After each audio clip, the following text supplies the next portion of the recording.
आज हमारे साथ कटघरे में मौजूद हैं नेता बुलाकी राम जी। बुलाकी राम जी, आप पर सबसे पहला आरोप यह है, इनकम टैक्स वालों ने बोला था कि या तो 5 करोड़ का टैक्स दो या फिर जेल जाओ। आपने यह दावा किया था कि आपके पास कुछ ऐसे लोग हैं जो 2 दिन में 5 करोड़ रुपए का चंदा इकट्ठा कर लाएंगे। बराबर है। और आपने यह भी बोला था चंदा इकट्ठा नहीं हुआ तो आप सरेआम अपने आप को पेट्रोल छिड़ककर आग लगा देंगे। बराबर है। चंदे में कुछ इकट्ठा हुआ? अरे इकट्ठा हुआ ना, एक ड्रम पेट्रोल। ऐसा रेपुटेशन है मेरे एरिया में। आप ये दावा करते फिरते हैं कि इंडिया में ई बिजनेस आपने स्टार्ट किया है। अरे बाबा, पहले मेरे सामने कोई भी फाइल आता था, मैं लिखता था नॉट अप्रूव्ड। बाद में मेरे को आइडिया आया कि ई बिजनेस स्टार्ट करने का, तो नॉट के आगे मैं ई लगाया, तभी फाइल में लिखता है मैं नोट अप्रूव्ड। देखिए नेताजी, आप पर यह भी आरोप है कि आपने पेट्रोल की कीमत 5 रुपए प्रति लीटर बढ़ा दी है। हमको 5 रुपए पर लीटर बढ़ाने का नहीं है, 2.5 रुपए बढ़ाने का है। तो पहले 5 रुपए बढ़ा देने का, अब पब्लिक तोड़फोड़ चालू करेगी, जलाओ, घेराओ, पथराओ, ट्रेन मीना में आग भी लगाए। बाद में 2.5 रुपए कम कर देने का, पब्लिक खुश, मैं पहले से खुश। आज हमारे हाथ लगी है मशहूर आइटम गर्ल पाखी सावंत जी। पाखी जी, आप पर पहला आरोप यह है कि आप अपने स्टेज प्रोग्राम्स में ऐसी ड्रेसेस पहनती है कि जिसमें से सब कुछ दिखता है। मैं पहनूंगी जो मेरे दिल में आएगा वो पहनूंगी, मैं किसी डरती नहीं हूँ। जो मेरे दिल में आएगा वैसे कपड़े पहनूंगी, मेरा काम ऐसा है। मिलॉर्ड, मेरे प्रोग्राम का नाम ही होता है पाखी सावंत शो। हमारे हाथ आपकी एक ड्रेस लगी है, ये इतनी ज्यादा ट्रांसपेरेंट है कि इसमें से सब कुछ दिखाई देता है, आर पार। यहां तक कि जज साहब भी इसमें से आर पार दिखाई दे रहे हैं। आपको हो गया? एक बात बोलूं आपको, अगर मैं ये ड्रेस अभी के अभी पहनूं तो कुछ भी आर पार नहीं दिखाई देगा, यहां तक कि इसके अंदर से जज साहब भी नहीं दिखाई देंगे। लगी शर्ट। पाखी जी, आपका एक MMS हमारे हाथ लगा है। क्या आप भी बाकी हीरोइंस की तरह यही कहना चाहेंगे कि आप उसमें नहीं हैं? वो मैं ही हूँ जज साहब, मैं 200% मैं हूँ। मुझे इस बात की खुशी है, थैंक गॉड, कि पाखी कहीं तो अच्छी तरह से दिखाई पड़ रही है। ओह माय गॉड, जज साहब भी अपना मोबाइल चेक कर रहे हैं। कैसी लग रही है? हॉट। आज हमारे साथ कटघरे में मौजूद हैं मुंबई के रोड ट्रांसपोर्ट ऑफिसर। नमस्कार साहब। आपके ऊपर इल्जाम है कि आजकल रोड एक्सीडेंट बढ़ते जा रहे हैं। बहुत होते बाबा, लोग मरते जा रहे हैं। इसके लिए आप क्या कर रहे हैं? अभी हम लोग क्या करने वाले हैं, हर सिग्नल के आजू बाजू में हॉस्पिटल बांधने वाले। अभी एक्सीडेंट होएगा, ताबड़तोड़ उधर एडमिट करके उसका ट्रीटमेंट ले सकते हैं, फिर क्या तकलीफ है? देखिए, बसों के जो ड्राइवर हैं वो दिन प्रतिदिन राह चलते लोगों के ऊपर बसें चढ़ा रहे हैं। बराबर है। इसके बारे में आपका क्या कहना है? अभी बस वाले को हम लोग कितना बोलते हैं कि बाबा तुम रोड पे चलाओ, फुटपाथ पे काय को चढ़ता है, मगर बस वाला सुनता नहीं है। तो अभी हम ये निर्णय लेने वाले हैं कि जितना भी पैदल चलते हैं लोग, उसको भी हेलमेट पहनना पड़ेगा, ऐसा हम अनिवार्य करने वाले हैं। फिर क्या तकलीफ है? जनता से कुछ कहना चाहेंगे? जनता को मैं यही बोलने वाला है, चलती बस में उतरने का है तो उतरो, पर थोड़ा आजू बाजू देखने का, इधर हॉस्पिटल है क्या, हॉस्पिटल है तो उड़ी मारो, फिर क्या तकलीफ है? बराबर है। तो आज हमारे साथ हैं सरकारी बस के ड्राइवर गफूर कुर्ला। अस्सलाम वालेकुम। आप पर इल्जाम है कि आप इतना पढ़े लिखे होने के बाद भी एक सरकारी बस के ड्राइवर हैं। शी जनाब, ये हादसा मेरे साथ बचपन से चल रहा है जनाब। बचपन में मैं एक बार छोटा था। ओह, तो आप बचपन में छोटे थे? जी जनाब। तो कक्षा 1 में पढ़ता था, 1 से लेके कॉलेज तक साहब मैं पढ़ाई किया जनाब, और मुझे बैठने को नहीं मिला जनाब बस में। मेरे तन बदन में आग लग जाती जनाब। मैंने उसी वक्त ये ठान लिया था मैं बड़े होकर बस का ड्राइवर बनूंगा जनाब, और लो जी मैं बस का ड्राइवर बन गया। वो दिन है और आज का दिन है जनाब, मुझे बैठने की दिक्कत ही नहीं हुई। आप पर यह इल्जाम है कि आप हैं तो सरकारी बस के ड्राइवर, लेकिन फिर भी आप एक्सीडेंट इतने क्यों करते हैं? जनाब, एक्सीडेंट का होना ना होना मेरे बस में नहीं है जनाब। तो फिर किसके बस में है? ये अल्लाह ईश्वर के बस में है जनाब। आप पढ़ते नहीं, बस में लिखा रहता है ईश्वर अल्लाह आपकी यात्रा मंगलमय करे जनाब। अच्छा गफूर जी, आप ये बताइए कि आप कितने घंटे बस में रहते हैं? जनाब, मैं 24 घंटे बस में रहता हूँ जनाब। 10 घंटे सरकारी बस में रहता हूँ और 14 घंटे अपनी बीवी के बस में रहता हूँ जनाब। फत्तों को तो मैं टाइम ही नहीं दे पा रहा हूँ जनाब। ये फत्तो कौन है? फत्तो मेरी माशूका है जनाब। इसी चक्कर में वो किसी और के बस में हो गई जनाब। ना कुछ तेरे बस में फत्तो, ना कुछ मेरे बस में। फत्तो। जनाब, आपको उसका नाम कैसे मालूम? आप ही ने बताया है? आज हमारे साथ एक बहुत ही महान नेता, नेताजी, आप पर पहला इल्जाम यह है कि आपने जो बड़े बड़े दावे किए थे कि आपके एरिया में सीसीटीवी कैमरा लगे हुए हैं, उन कैमरास की वजह से जो है आपके एरिया में चोरियां नहीं होंगी। क्या ऐसा कुछ हुआ?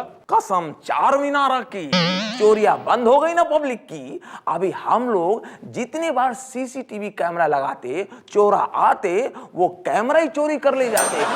आप पर एक इल्जाम और है। आपकी यूनाइटेड पार्टी जो है वो 2 साल में 4 बार टूट चुकी है। जितने भी बड़े नेता थे वो सब आपकी पार्टी छोड़कर जा चुके हैं। अब आप ये दावा कैसे कर सकते हैं कि आपकी पार्टी जो है दोबारा नहीं टूटेगी? कसम चार मीनार की, अभी दोबारा हमारी पार्टी नको टूटती रे बाबा, क्योंकि पूरी पार्टी में मैं अकेला है। नेताजी, आप पर एक इल्जाम और है। आपने स्लम की तरक्की के लिए बहुत बड़ी बड़ी डींगे हाँकी थी। क्या उनकी कुछ तरक्की हुई? कसम चार मीनार की, हमारे एरिया में क्या तरक्की हुई भाई। पहले स्लम 2 एकड़ में था भाई, आजकल 5 एकड़ में फैल गया ना भाई। और कितना तरक्की होना। हाँ, तो आज हमारे साथ है रेलवे मिनिस्टर जनता बनर्जी जी। आप पर इल्जाम है कि आपने भालू जी के ड्रीम प्रोजेक्ट मैग्नेटिक फील्ड से चलने वाली ट्रेन का प्लान जो है वो कैंसिल कर दिया। ऐसा क्यों किया आपने? कीड़े कीड़े? अरे बाबा, गुंडा बदमाश, हम बोल रहा है ये सब केनु बोल चीज? नो, आई डोंट लाइक चीज। अरे बाबा, हम बोल रहा है जो भालू जी है उनका ड्रीम प्रोजेक्ट एकदम बकवास है। वो क्या बोला कि चुंबक का ट्रेन लाएगा। अरे बाबा, ये लोहे की पटरी के चुंबक का ट्रेन ऊपर ऊपर दौड़ेगा, उसको टच नहीं करेगा तो बीच में से हवा निकल गया और स्लिप हो गया, ट्रेन पलट गया तो कौन जिम्मेदारी लेगा? हम रेलवे वाला कितने लोगों को मुआवजा देगा रे गुंडा बदमाश। आप पर अगला इल्जाम यह है कि रेलवे भर्ती के बोर्ड में जो क्वेश्चन पेपर होते हैं वो अक्सर लीक हो जाते हैं। ऐसा क्यों होता है? जहाँ सब हम क्या किया, प्रश्न पत्र लीक होता है ना, उधर से हम सिक्योरिटी मैन को हटा दिया। अब उसकी जगह पे हम प्लम्बर को रख दिया। प्लम्बर रहेगा, प्लम्बर रहने से एकदम टाइट रखेगा तो प्रश्न पत्र कैसा लीक होगा रे। आप पर अगला इल्जाम यह है कि अक्सर लोग ट्रेन से कूदकर अपनी जान दे देते हैं। आप उस पर कोई बयान क्यों नहीं देती हैं? ट्रेन के आगे पटरी पे कूदता है वो अच्छा बात नहीं है। अगर आपको ऐसा करना है तो पहले टिकट खरीदो, ट्रेन में बैठो, ट्रेन चलेगा, वो काम रेलवे करेगा। आज हमारे साथ हैं देश के एक मशहूर नेता मिलॉर्ड। इन पर इल्जाम है कि आजकल ये फिल्मों में भी एक्टिंग कर रहे हैं, जबकि इनको तो एक्टिंग आती ही नहीं है। पटांग बोले चला जा रहा है। हम लोग जब पब्लिक के बीच में जाते हैं, उनसे वादे करते हैं, हम लोग को ध्यान से देखो कितनी अच्छी एक्टिंग कर रहे होते हैं। सुना है कल हीरोइन के साथ रोमांटिक सीन करते समय कुछ गड़बड़ हो गई थी। अरे वो तो डायरेक्टर ने जैसे कहा कट, हम कैंची लेके हीरोइन की तरफ भागे, उसकी चोटिया में जो रिबन बंधा था, फीता, उसको धड़ से काट दिए। हमें उद्घाटन करने की आदत है, इसमें हीरोइन मुंह फुला के बैठ गई अकड़ के। ये हीरोइन अगर बाहर कहीं मिल जाए, इनकी चोटिया खींच कर 2 लाफा मारे। गड़बड़ हो गई थी। अब आप पर एक इल्जाम और है कि इतनी बेइज्जती होने के बाद भी आपने शूटिंग में भाग लिया। तोरा के कौन बोला हम शूटिंग में भाग लिया? हम तो वहीं से भाग लिया है जिससे कि पहले हीरोइन और उड़ाती हमारी खिल्ली, हम वहां से लपक के भाग लिए दिल्ली। आज हमारे साथ है देश के एक महान नेता। आप पर इल्जाम है कि आपके जो दावे हैं वो सारे के सारे खोखले निकलते हैं। जैसे कि आपने बोला था कि फल और सब्जियों के दाम जो है वो गिर चुके हैं। कोई सबूत है आपके पास? और इसका सबसे बड़ा सबूत है, हमरा जहां भी भाषण होता है वहां हमरे ऊपर इतना इतना फल फ्रूट गिरता है। तो ऐसा ही कोई गिरा देगा? दाम गिरे हैं तो गिराता है। नेताजी, आप पर अगला इल्जाम ये है कि आप जब भी मदद किसी की करते हैं तो वो सामान हमेशा देरी से पहुंचता है। अब पीछे बिहार के किसी गांव में सूखा पड़ा था, लेकिन आपका सामान मदद का तब पहुंचा जब वहां बाढ़ आ गई थी। बाढ़ के टाइम पे पहुंच गया ना, बाढ़ ग्रस्त लोगों को मदद मिल गया ना। अब उस गांव में जब कभी भविष्य में फिर से सूखा पड़ेगा तो बाढ़ वाली जो सामग्री है सूखे के टाइम पे पहुंचा देंगे। नेताजी, आप पर एक इल्जाम और है। आप कब से ये दावा कर रहे हैं कि आप बुलेट ट्रेन चलाएंगे, बुलेट ट्रेन चलाएंगे, लेकिन आज तक नहीं चली। क्यों? भाई हम झारखंड में देखे, छत्तीसगढ़ में देखे कि हमारी ट्रेनें जब जाती हैं तो वहाँ डाकू लोग, अपराधी लोग ट्रेनों के ऊपर बुलेट चलाते हैं, धड़ धड़ धड़ धड़ धड़ बुलेट चलाते हैं। जब ऑलरेडी बुलेट चल रहा है तो हमको अलग से खर्चा करने की क्या जरूरत है? हमारे देश में पहले ही से इतना बड़ा बुलेट ट्रेन है। तो जज साहब, ये तो खुदा सो रहे हैं, बंद करो कोर्ट। अरे नेताजी, आप ऐसे कहाँ जा रहे हैं? आज हमारे साथ है mister Obama. Yep, you're right, Mr. Rickett. You ask anything what you want.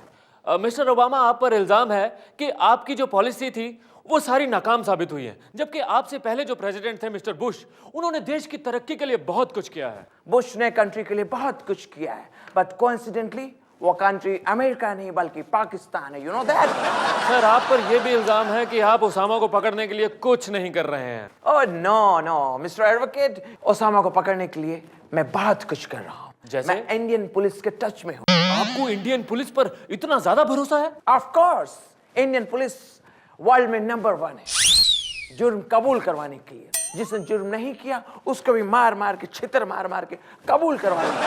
तो मैं भी किसी को पकड़ के मेरे सामने लाएंगे और बोलेंगे यही ओसामा है, यही ओसामा है। आज हमारे बीच है मशहूर फिल्म अभिनेता मिस्टर भक्ति कपूर। मैं प्यारा सा, छोटा सा, नन्हा सा बच्चा हूँ, आओ।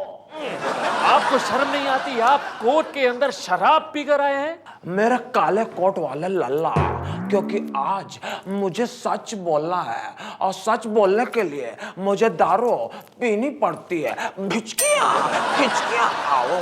भक्ति कपूर, आप पर यह इल्जाम है कि आप अपने आप को एक बहुत बड़ा स्टार मानते हैं, जबकि आपके पास एक भी बड़ी फिल्म नहीं है। अरे बाप ले, तेरे से किसने कहा कि मैं छोटा स्टार हूँ? मैं तो बड़ा स्टार हूँ, स्टारों का स्टार हूँ, सुपर स्टार हूँ, लेकिन सिगरेट फिल्मों का।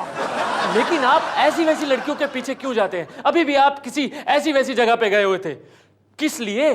अरे बाप ले, मैंने एक दो नहीं, हजारों किस लिए, दिन में किस लिए, रात में किस लिए, 24 घंटे किस लिए। आओ, आई लव यू ललिता।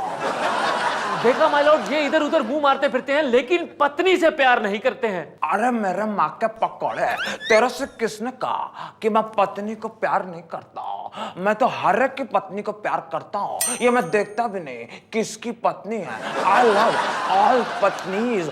हिचकियां हिचकियां हिचकियां आओ। जज साहब, फनी देओल जी पर इल्जाम है कि ये अपने प्रोड्यूसरों को तारीख पे तारीख देकर भूल जाते हैं। इनकी पिछली फिल्म कौन सी तारीख को थी और अगली फिल्म कौन सी तारीख को आएगी, इनको खुद भी याद नहीं रहता। ओए चड्ढा, तुझे मार मार के भरता बना दूंगा। जज साहब, तारीख पे तारीख, तारीख पे तारीख। पिछले 20 साल से तो किसी ने मुझसे तारीख ली नहीं। जज साहब, आप ही बताइए, अगर 20 साल पहले आपसे कोई तारीख लेता तो आपको क्या याद रहता? ओए चड्ढे, ये मेरा 2.5 किलो का पैर है, अगर छाती में पड़ गया तो तू खुद एक तारीख बन जाएगा। देखा जज साहब, इनका भुलक्कड़पन, ये 2.5 किलो के हाथ की बजाय 2.5 किलो का पैर बता रहे हैं। ओए चड्ढा, तेरा दिमाग खराब तो नहीं हो गया? जज साहब, मुझे सब याद है। वो तो राजू श्रीवास्तव से लेकर सलोनी, सबने मेरे डायलॉग का पोस्टमार्टम किया, इसलिए मैंने नया डायलॉग चुना है। समझा चड्ढे? इन पर एक इल्जाम और है कि ये चीखने चिल्लाने को एक्टिंग समझते हैं। आप मुझे ये बताइए कि आप इतना चिल्लाते क्यों हैं? जबान संभाल के। जज साहब, मैं तो इसलिए चीखता हूं ताकि सिनेमा हॉल में सो रहे दर्शक जाग सके। समझे? अरे जज साहब भी जाग गए। गुड मॉर्निंग जज साहब। आज हमारे बीच मौजूद हैं भारत के एक बहुत ही मशहूर नेता कंवर सिंह जी। कंवर सिंह जी, आप पर पहला इल्जाम यह है कि आप लोगों को आम आदमी कहते हैं। ऐसा क्यों? क्योंकि आज का आदमी एक आम की तरह है, जिसे नेता लोग भाषण दे दे के पका देते हैं और चुनाव होने के बाद चुसी गुठली की तरह उसे फेंक देते हैं। आप पर अगला इल्जाम यह है कि आपने एक बार शताब्दी एक्सप्रेस में जर्नी की थी और आपने ये बोला था कि ये आपकी एक ऐतिहासिक घटना है। ऐसा क्यों बोला था आपने? ऐसा क्यों? शताब्दी की घटना बिल्कुल ही बिल्कुल 100% ऐतिहासिक घटना थी, क्योंकि मैं एक शताब्दी में मैं ऐसी एक ही यात्रा करता हूं, वो भी शताब्दी एक्सप्रेस में। आप पर अगला इल्जाम यह है कि आप ईवीएम मशीन्स का विरोध करते हैं। ऐसा क्यों करते हैं, बताइए।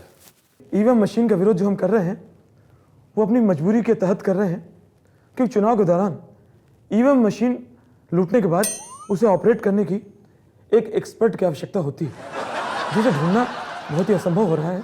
और वकील मित्र, आपके लिए सिर्फ यही कहूँगा कि दूर से देखा तो संतरा था, नज़दीक जाके देखा तो संतरा था, उठा के देखा तो संतरा था, और जब खा के देखा तो संतरा था। जी, ये बिल्कुल सही कह रहे हैं। फिर मैंने उस संतरे को दूर फेंक दिया क्योंकि वो मुलायम था।